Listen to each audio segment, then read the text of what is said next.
KBS가 영남 지역의 식수원인 낙동강의 수질을 연구팀의 의뢰에 분석한 결과 용존 산소가 거의 없어 물고기도 살기 어려운 6등급 수준인 것으로 드러났습니다. 문재인 대통령과 여야 5당 원내대표들이 여야정 상설협의체 본격 가동에 합의하는 등 협치 행보에 나섰습니다. 민생 법안을 이번 달 임시국회에서 처리하자는데도 합의했습니다. 김기춘 전 대통령 비서실장이 박근혜 전 대통령의 지시로 법원 행정처장을 만나 강제징용 재판을 지연시키려는 자리를 마련했던 것으로 검찰 조사 결과 확인됐습니다. 관련 비밀 회동엔 황교안 당시 법무장관도 참석했습니다. 미국에서 수출된 삼성 TV에서 과열로 그을리거나 녹는 현상이 발생해 집단 소송이 제기되는데 국내에서도 비슷한 일이 잇따르고 있습니다. 무상 수리해주는 미국과는 달리 국내에서는 돈을 내야 수리를 해줘 소비자들의 불만이 큽니다. 2012년 당시 새누리당 캠프 외곽단체가 여론조작을 위해 동원한 트위터 아이디 중 상당수가 당시 서강대학교 신입생의 계정인 것으로 KBS 취재 결과 드러났습니다. 경찰도 수사에 돌입해 데이터 업체에 대한 압수수색을 실시했습니다.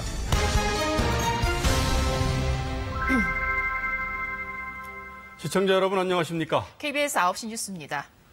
한 달 넘게 계속된 사상 최악의 폭염으로 낙동강 수질이 공업용수 수준으로 떨어졌습니다. 영남권 주민들의 식수원인 낙동강은 지금 물고기가 살 수 없는 6등급 수질을 보이고 있습니다. 첫 소식 김진호 기자입니다.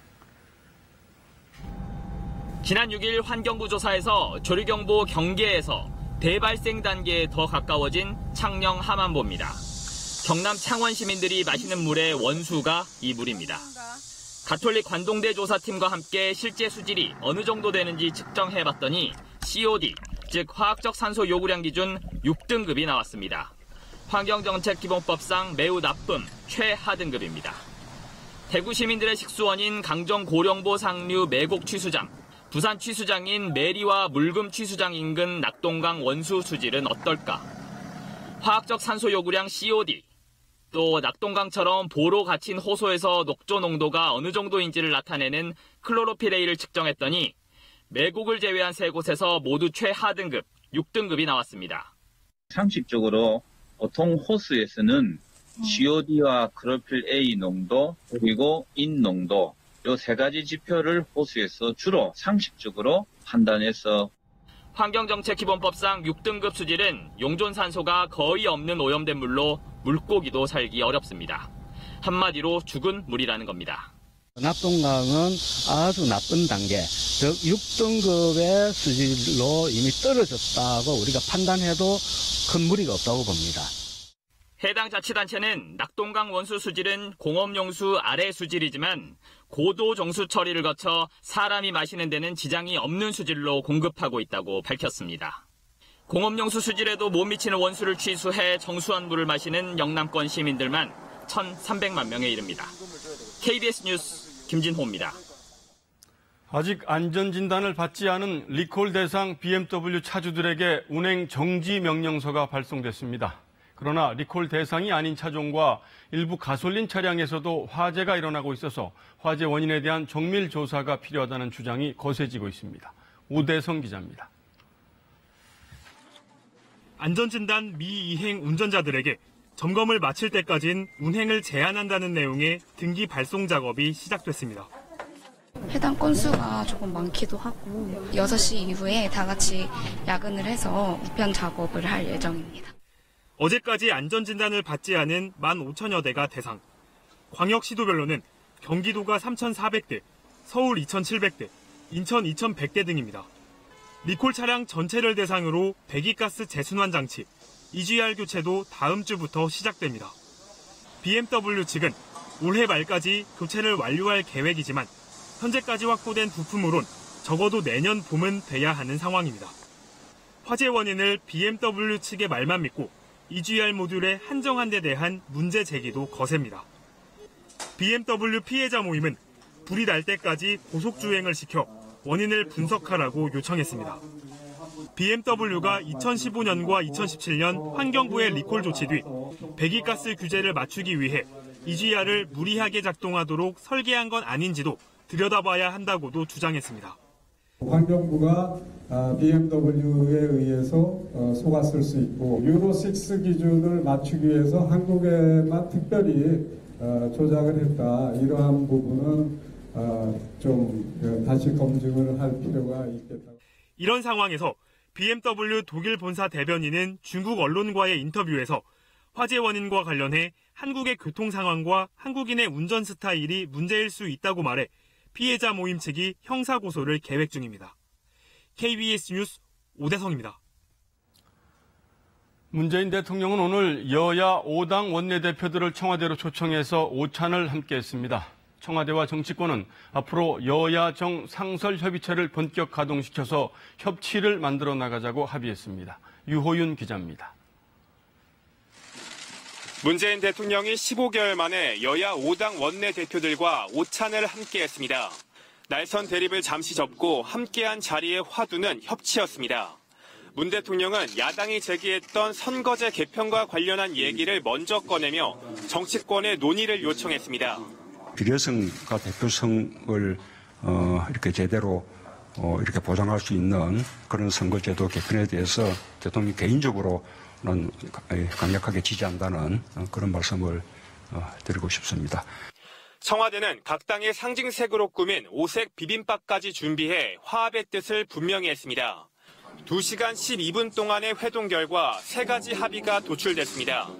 여야정 상설협의체를 본격 가동해 오는 11월 첫 회의를 열기로 했습니다. 민생과 규제혁신 관련 법안을 이번 달 임시국회에서 처리하자는 데도 합의했습니다. 아울러 한반도 비핵화의 실질적 진전과 평화정착, 남북 교류 협력을 위한 초당적인 협력에도 뜻을 모았습니다. 야당도 양보만 하진 않았습니다. 자유한국당에선 여야정 상설협의체 첫 공식 의제로 탈원전 정책 재검토를 들고 나왔습니다. 탈원전 정책을 철회하는 길만이 미래성장산업 대한민국을 이끌어갈 수 있는 그런 사업으로서 바른미래당은 북한산 석탄 반입 의혹을 문제 삼았습니다. 또 더 의혹이 늘어난다고 한다면 국정조사하는 것까지도 고려를 해보겠다. 민주평화당에선 판문점 선언 비준에 대통령과 한 목소리를 냈지만 합의문에는 담기지 않았고 정의당은 규제개혁 법안 처리에 반대 입장을 분명히 했습니다. 청와대와 여야 5당의 협치는 이제 막 시작됐습니다. 이들의 협치 행보가 구체적 결과물에 도달할지는 조금 더 지켜봐야 한다는 분석입니다. KBS 뉴스 유호윤입니다.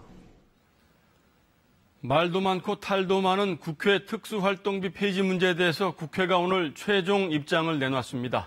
외교, 국방, 통상 등 최소한의 영역에만 특활비를 남기고 나머지는 모두 폐지하겠다고 밝혔습니다. 결국 전면 폐지는 못한다는 얘기입니다. 최광호 기자입니다. 국회 특수활동비 폐지 법안을 대표 발의했던 고 노회찬 의원의 방 510호. 노 의원의 손때 묻은 유품과 집기가 마지막으로 방을 빠져나갑니다. 특활비 폐지에 누구보다 앞섰던 노 의원의 사무실이 완전히 비게 된 날, 국회가 특활비에 대한 최종 입장을 내놨습니다. 교섭단체 목 폐지에 이어 상임위원장들이 받는 특활비도 전액 없애기로 했습니다. 다른 방법이 없어요. 이런 경우에 그냥 낙자 엎드려서 국민 뜻에 따르는. 다만 외교, 국방, 통상 등 국익을 위한 최소한의 특활비만 남기겠다는 게 국회 입장입니다. 5억 원 정도로 추정됩니다. 특수활동비 본연의 목적 및 국민의 정서와 맞지 않는 모든 집행을 즉각 폐지한다. 이에 따라 하반기 특활비 예산 31억 원 가운데 5억 원을 뺀 나머지는 국고로 반납됩니다.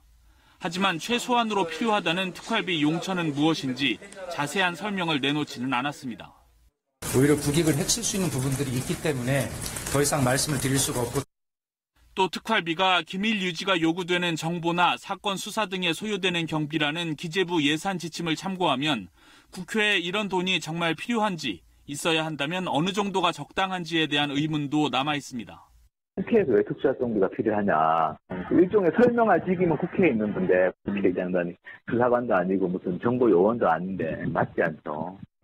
국회는 아직까지 공개되지 않았던 20대 국회 특활비 사용 내역을 검토 작업을 거쳐 올 연말까지는 공개하겠다고 밝혔습니다.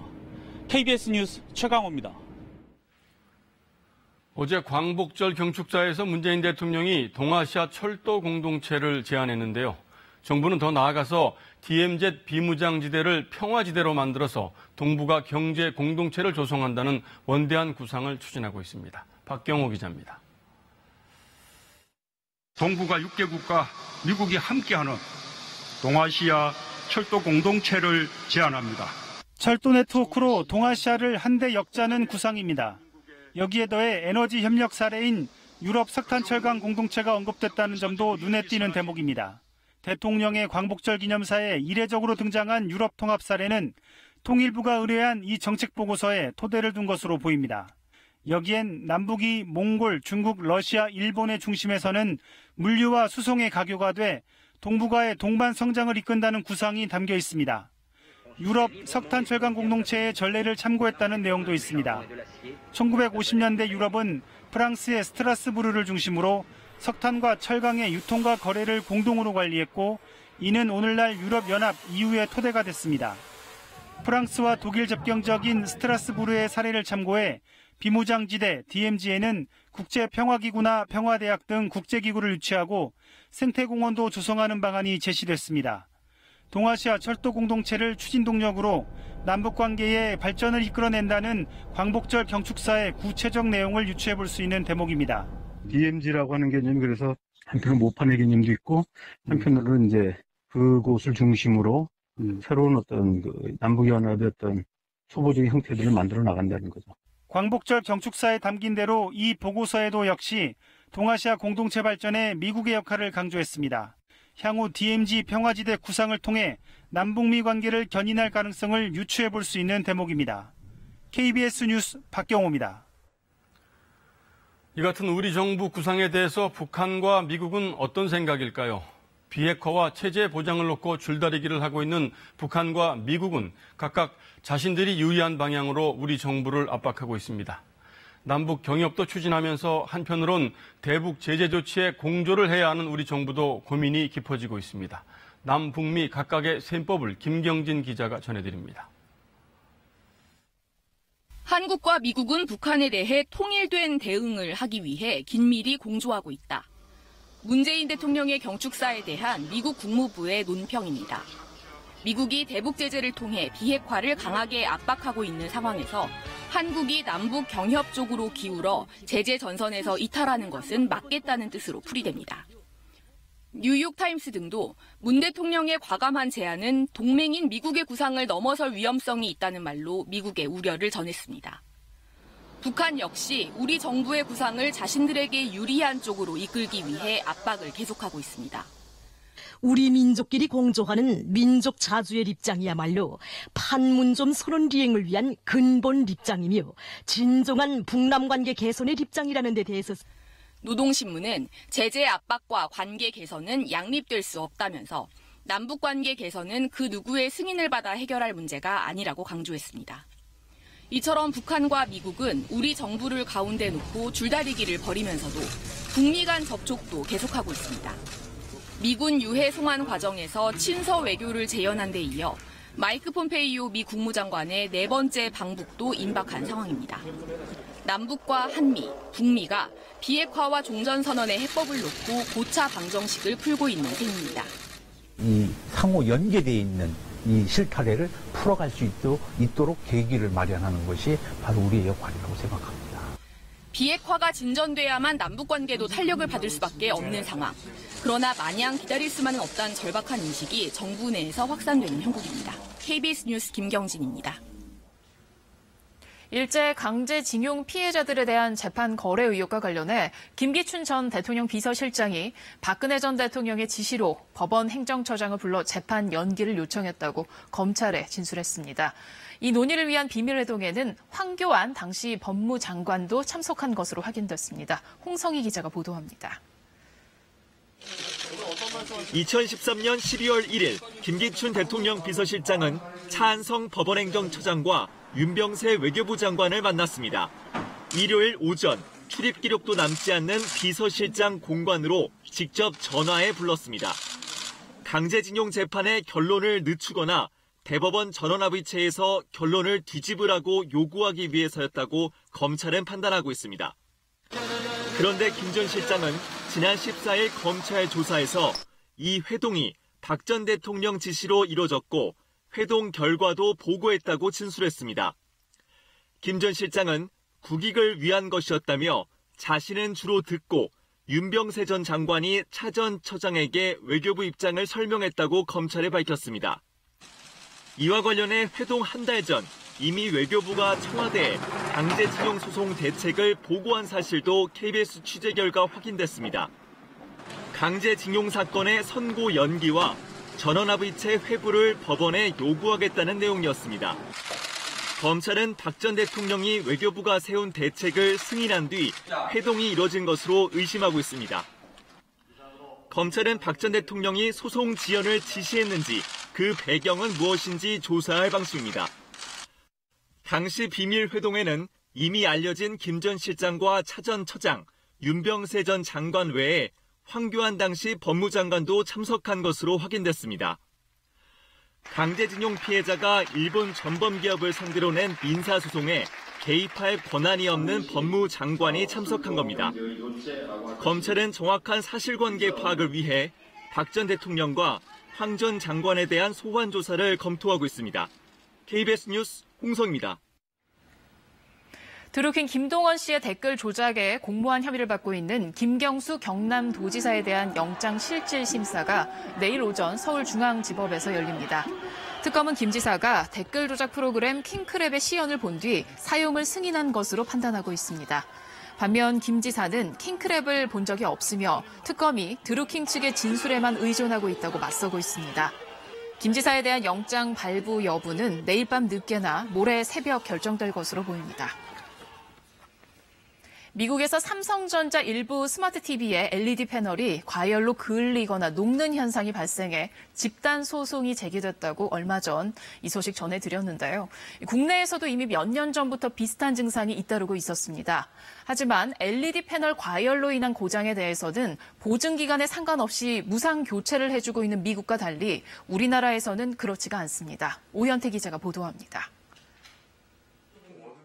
삼성전자가 2015년에 만든 65인치 스마트 TV입니다.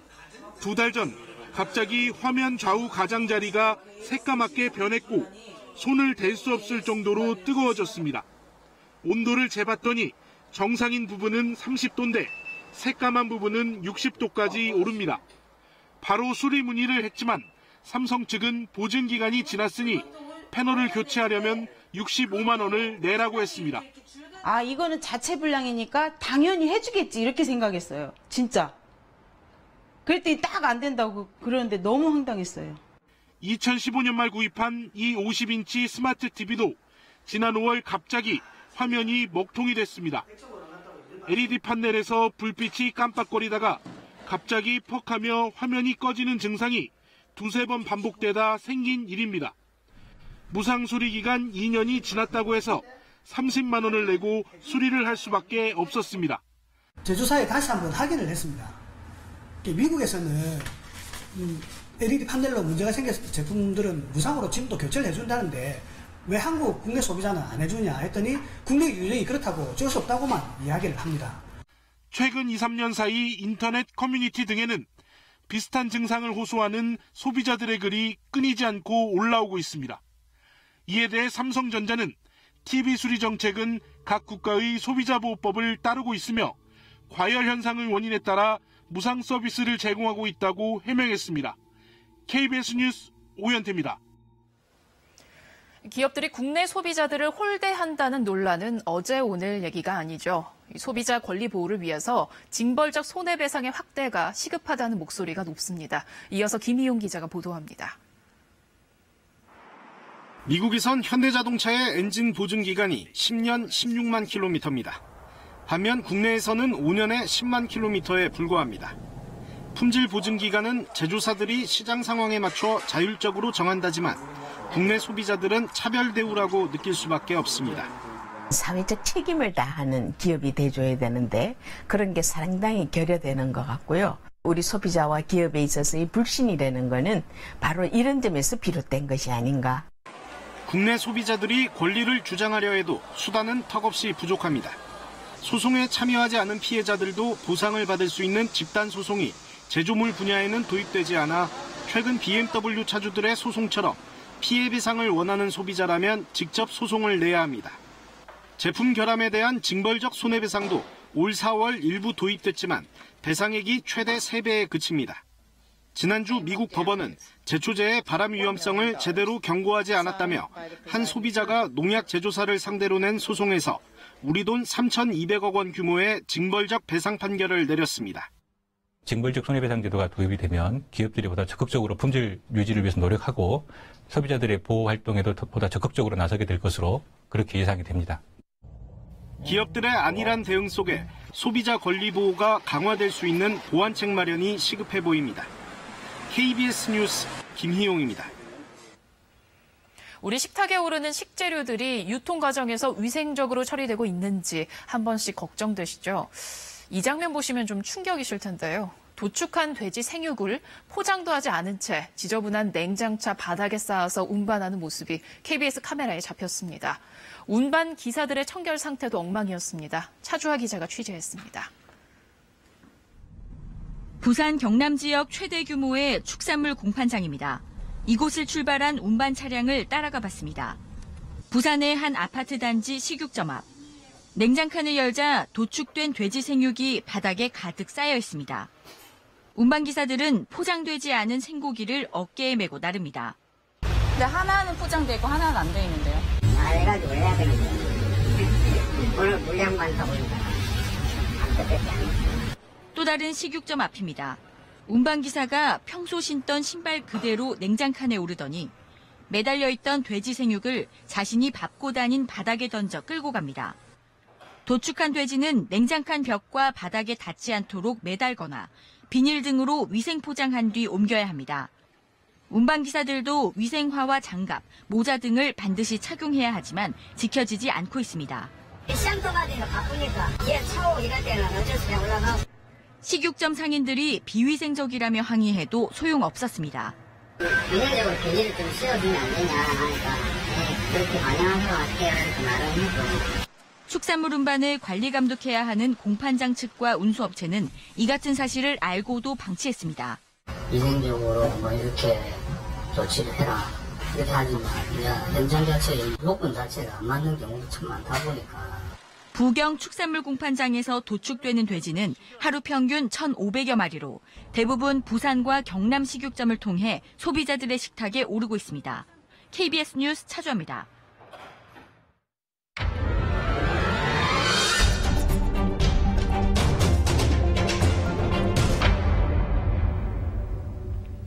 정치와 여론 조작의 실태를 고발하는 연속 기획, 오늘이 마지막 순서입니다. 2012년 대선 당시 새누리당 캠프 외곽 조직에서 대량의 매크로 여론 조작이 이뤄졌다는 소식 전해드렸는데요. 당시 동원된 계정 중 상당수가 서강대 신입생들의 것으로 보이는 정황이 포착됐습니다. 서영민 기자가 보도합니다. 새누리당 외곽단체 서강바른포럼의 트위터 매크로 활동에 동원된 아이디는 모두 2,866개. 전체 포럼 회원수 2,600명보다 많습니다. 매크로 수사에 착수한 경찰은 이들 계정 상당수가 서강대 재학생 명의로 개설된 것으로 파악했습니다. 서강바른포럼이 서강대 재학생들로 구성된 서강바른클럽을 따로 조직하고 취업 멘토를 해주겠다며 트위터 계정을 수집했다는 겁니다. 학생들의 이제 비전이나 꿈 같은 거 좀 찾을 수 있도록 멘토링 행사를 했었어요. 경찰에서는 연락이 안 왔나요? 예, 뭐 수사하고 있는 것 같더라고요. 서강바른 클럽 재학생들이 새내기 등 후배들을 대상으로 아이디를 수집했고 이를 서강바른 포럼에 있는 졸업생 선배에게 전달한 정황을 경찰이 포착했습니다. 경찰은 또 KBS 보도 이후 매크로 프로그램을 동원한 여론 조작 행위를 트위터에 대한 업무 방해로 보고 강제 수사에 나섰습니다. 트위터 데이터를 수집하는 한 업체를 압수수색해 KBS가 밝힌 매크로 프로그램 트위터 4 안드로이드 앱으로 작성된 2012년 당시 모든 트위터 글과 계정 정보 자료 등을 확보했습니다.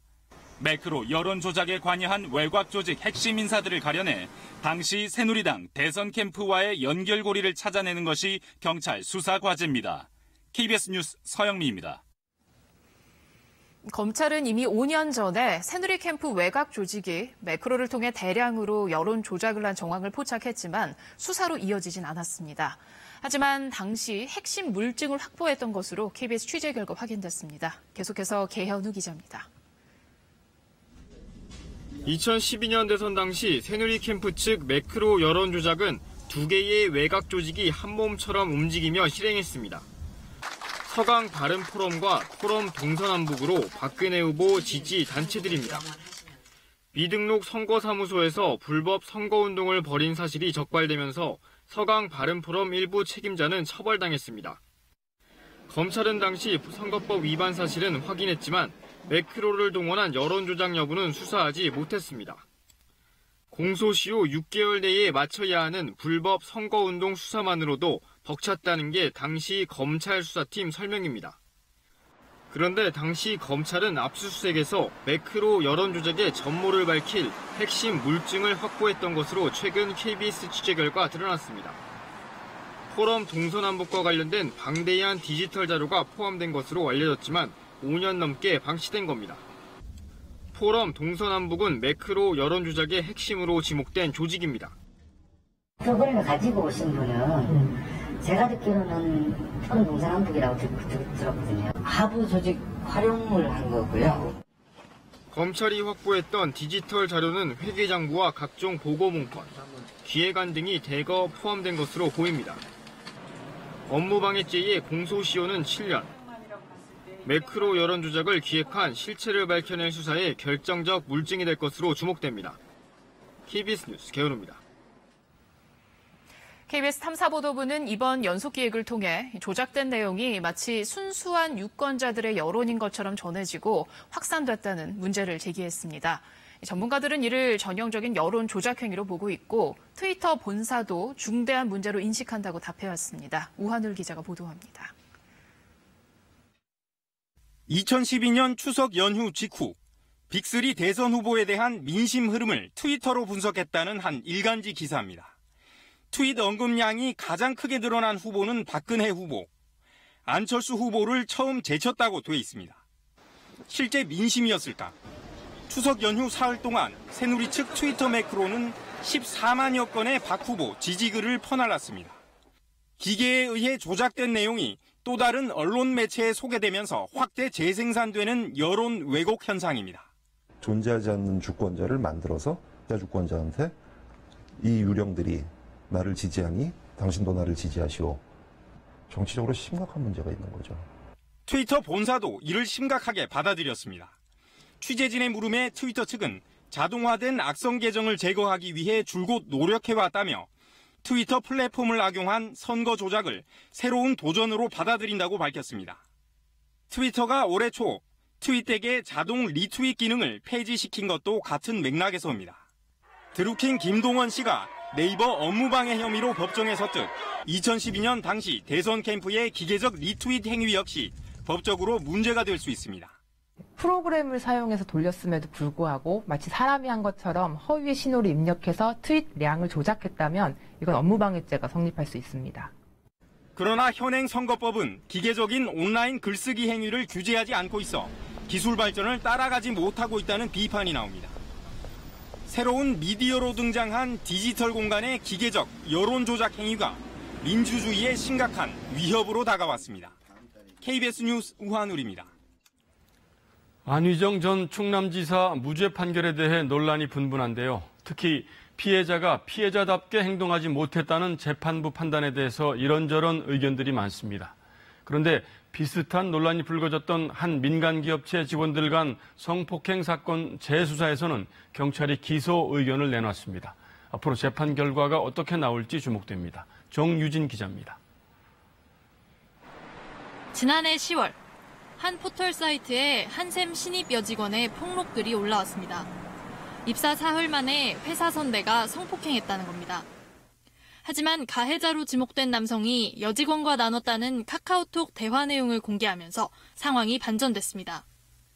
사건 다음 날 여직원이 아무 일 없었던 것처럼 웃음으로 대꾸한 게 논란이 된 겁니다. 악플 때문에 일단 너무 고통스러워하고 정상적인 생활이 불가능한 상황이고 외부 활동을 전혀 못하고 있는 그런 상황입니다. 고소와 고소 취하 등 오랜 논란 끝에 경찰이 기소 의견을 냈습니다. 피해자가 거절했는데도 가해 남성이 옷을 벗겼다는 회사 자체 조사 내용이 발견된 겁니다. 경찰은 가해 남성이 주장한 합의한 성관계 역시 사실이 아니라고 판단했습니다. 사건 전후 SNS 대화를 범죄심리 전문가가 분석해보니 대화량이 크게 줄고 단답식으로 바뀌는 등 차이가 있다는 게 핵심 근거가 됐습니다. 여직원의 카카오톡 답변 내용이 피해자답지 않아 보일 수도 있지만 그렇다고 해서 합의된 성관계로 볼 수 없다는 겁니다. 앞서 안희정 전 지사 사건에 법원은 김지은 씨가 피해자의 모습을 보였는지 등을 따졌습니다. 피해자답게 저항하고 괴로워했는지 등을 판단 근거로 삼은 것 아니냐는 여성계의 비판이 나오는 가운데 한샘 성폭행 사건도 다시 시험대에 오를 것으로 보입니다. KBS 뉴스 정유진입니다. 이렇게 안희정 전 충남지사 무죄 판결 이후 정치권이 보완 입법을 서두르고 있습니다. 현행법 체계로는 성폭행 처벌 기준이 너무 협소해서 이를 시대적인 흐름에 맞게 고치겠다는 건데요. 재판부가 비판 여론을 피하기 위해서 책임을 국회로 떠넘겼다는 지적이 나오고 있습니다. 구경아 기자입니다. 안희정 전 지사 사건의 재판부는 선고문의 20%를 현행법의 한계를 지적하는 데 할애했습니다. 성폭력 관련법이 체계적 정비가 이루어지지 않아 안 전 지사를 처벌할 수 없으며 입법 정책으로 풀어야 할 문제라는 겁니다. 법원이 지적한 건 형법 297조의 강간죄 기준입니다. 강간의 기준을 폭행 또는 협박으로 삼다 보니 저항할 수 있는 능력이 있는 피해자가 싫다는 의사표시만 한 경우에는 강간죄로 처벌할 수 없기 때문입니다. 그래서 강간의 정의를 폭행 또는 협박이 아니라 동의 여부로 바꾸자는 취지의 법안이 이미 12건 발의됐습니다. 11년 전에 이미 국회 입법 발의가 이루어졌을 정도로 여성계의 오랜 요구였고 유엔 여성차별철폐협약도 지난 3월 강간의 정의를 피해자의 자유로운 동의의 부족을 중심으로 정하라고 권고했습니다. 폭행과 협박이라고 하는 강간죄의 성립 요건이 피해자에게 책임을 묻는 그리고 피해자에게 2차 피해를 가하게 되는 그런 아주 본질적인 요소로 작용을 하기 때문에 다만 피해자의 진술만으로 범죄의 처벌 여부가 결정돼 명확성의 원칙에 어긋나고 남녀 간 소통이 이루어지지 않은 사안까지 형법으로 다루는 건 과잉 처벌이라는 반론도 있습니다. 그러나 그간 법 개정이 미온적이었던 법무부도 입법을 위한 연구 용역을 발주한 상태여서 비동의 간음죄 도입을 위한 논의가 본격화될 것으로 보입니다. 국회의원들은 성폭력 처벌법의 보완 입법의 필요성에 대해서는 인정하면서도 재판부가 자신들의 협소한 법 해석을 정당화하기 위해 국회에 책임을 떠넘겼다며 불쾌감을 드러냈습니다. KBS 뉴스 구경합니다. 조계종 총무원장 설정 스님에 대한 불신이 많이 가결됐습니다. 조계종 입법기구인 중앙종회가 사상 처음으로 현직 총무원장을 탄핵한 것입니다. 그러나 설정 스님이 반발하고 있어서 조계종 내부는 당분간 계속될 것으로 보입니다. 이민우 기자입니다. 조계종의 입법기구인 중앙종회. 은처자 등 각종 의혹을 받아온 총무원장 설정 스님 불신임안이 긴급 안건으로 올랐습니다. 종단과 종회의 존폐 위기에 처한 지금 결과는 제적 75명 가운데 56명의 찬성. 조계종 사상 처음으로 총무원장 불신임안을 통과시켰습니다. 마지막 남은 절차는 오는 22일로 예정된 원로 회의의 인준. 하지만 조계종의 가장 큰 어른인 종정의 교시까지 나온 터여서 인준 거부 가능성은 낮아 보입니다. 설정 스님은 반발했습니다. 자승 전 총무원장 측의 정치적 의도를 의심했습니다. 그러면서 총무원장 권한을 대행할 총무부장에 진우 스님을 임명하는 등 정면 돌파 의지를 내비쳤습니다. 정치적인 부분은 없는지 살펴주시기 바랍니다. 당장 사퇴하는 것만은 그것은 오히려 종단의 혼란만. 불신임안 인준 2달 이내에 차기 총무원장 선거를 치러야 해 치열한 세력 다툼이 예상됩니다.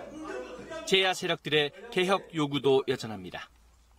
불신임안 통과를 반기면서도 자승 스님의 막강한 영향력 아래에 있는 중앙종회의 해산을 촉구했습니다.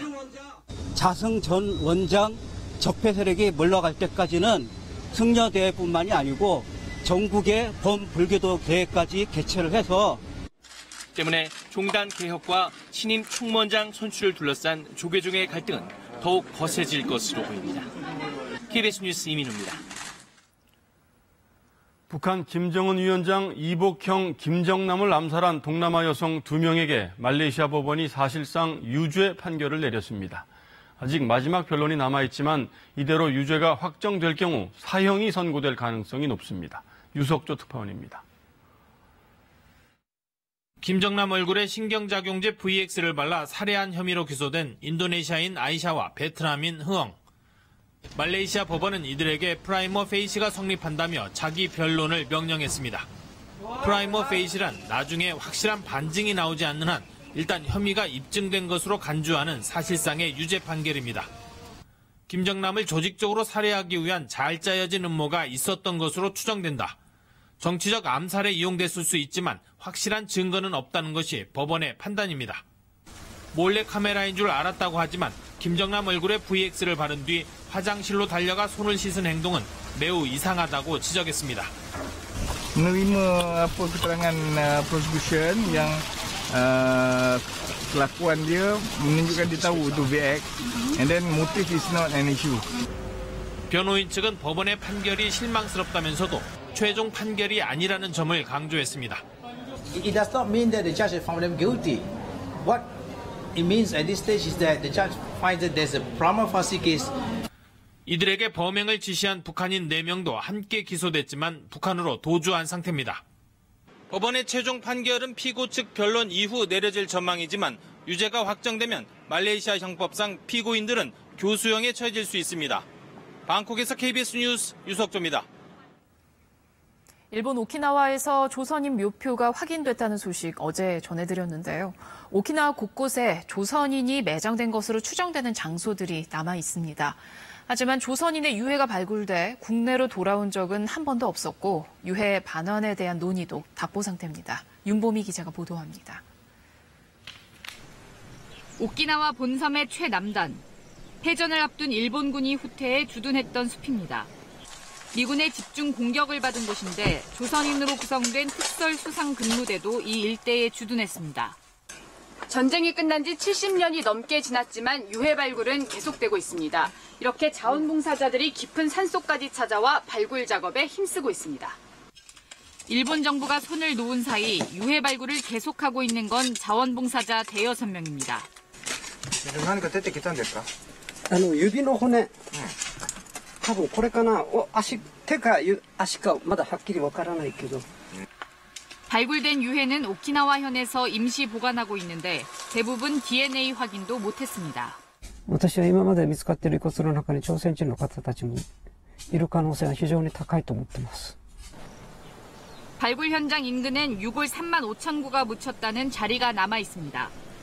전쟁 직후 농부들이 밭을 갈 때마다 유해가 쏟아져 나와 이를 한 번에 묻고 탑을 세운 겁니다. ここの方で全滅したっていうふうな記録があるんですね。朝鮮人の人たちの遺骨もこのコンパクトの方に収集されたんじゃないかなというふうに推測されます。 미군이 일본군 포로 7천 명을 감시했다는 수용소 자리. 이 해안가엔 지금 마을이 들어섰고 포로 수용소 터를 표시하는 비만 남아 있습니다. 일본의 한 단체가 미국 국립문서기록관리청에서 확인한 매장자 명단. 조선인으로 보이는 이름도 여럿 확인됩니다. 하지만 이들이 어디에 어떻게 묻혔는지는 확인할 길이 없습니다. 산속부터 해안까지 오키나와에서 숨지거나 행방불명된 조선인은 최소 700여 명. 조선인 유해가 발굴돼 반환된 사례는 없는 것으로 확인됩니다. 정부 차원의 논의는 지지부진합니다. 일본 정부 간의 그 유해 반환에 관한 교섭에서 어떤 내용들을 요구를 했고 또 이것을 위해서 어떤 노력을 하고 있는지에 관해서 저희들이 수차례 정몽기 청구를 통해서 요청한 바가 있습니다. 그런데 외교적 사안이기 때문에 공개할 수 없다. 오키나와 외에도 소재가 파악된 한국인 유골은 2,800위에 달하지만 정부 차원의 유해 반환은 2010년을 마지막으로 중단된 상태입니다. KBS 뉴스 윤보미입니다. 한강 김포대교 부근에서 구조 작업을 하다 순직한 고 오동진 소방위와 고 신문규 소방장의 연결식이 오늘 김포생활체육관에서 경기도청장으로 엄수됐습니다. 소방청은 두 순직 소방관들을 1계급 특진하고 옥조 근정 훈장을 추서했으며 유해는 대전 국립현충원에 안장됐습니다. 고속도로에 다리가 붕괴된 이탈리아 제노바 지역에 1년간 비상사태가 선포됐습니다. 이번 사고의 희생자가 최소 39명으로 집계되고 있는데 사고 당시 상황에 대한 생존자들의 증언이 전해지면서 안타까움을 더하고 있습니다. 조빈나 기자입니다. 뚝 끊긴 다리 끝에 녹색 트럭 한 대가 아슬아슬하게 서 있습니다. 끊긴 지점과의 거리는 불과 10m. 목격자들도 놀라움을 감추지 못할 정도입니다. 가까스로 차를 멈출 수 있었던 건 추월해 끼어드는 차 때문에 속도를 줄였기 때문이라고 트럭 운전사는 밝혔습니다. Quello lì è più fortunato del mondo. C'è una macchina che sorpassato avanti di lui frenato un pochino e l'altro è andato giù e lui era frenato proprio dove è tagliato il ponte. È tornato 3 metri dietro. 확인된 희생자는 최소 39명, 여행 중이던 가족, 갓 취업해 다리 아래에서 일을 하던 청년, 희생자들의 안타까운 사연이 잇따라 전해지는 가운데 필사적인 구조 작업도 계속되고 있습니다. 총리는 이 지역에 비상사태를 선포하고 긴급 예산도 편성했습니다. Ha decretato lo stato di emergenza per 12 mesi. 2년 전에도 다리 붕괴 사고가 나는 등 이탈리아에선 수명을 다한 구조물의 사고 위험성이 계속 지적돼 왔습니다. 최대 300곳의 다리와 터널이 구조적 결함을 갖고 있다는 경고도 나왔습니다. 이탈리아 당국은 곧 오래된 교량의 안전진단에 나섭니다. KBS 뉴스